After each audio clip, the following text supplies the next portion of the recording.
سأل سائل بعذاب واقع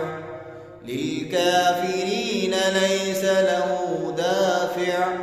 من الله ذي المعارج تعرج الملائكة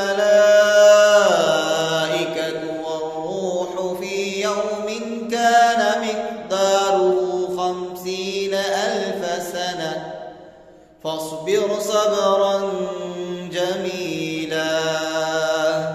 إنهم يرونه بعيدا ونراه قريبا يوم تكون السماء كالمهل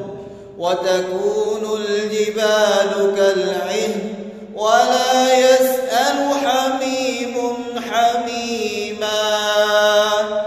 يبصرونهم يود المجرم لو يفتدي من عذاب يومئذ ببنيه وصاحبته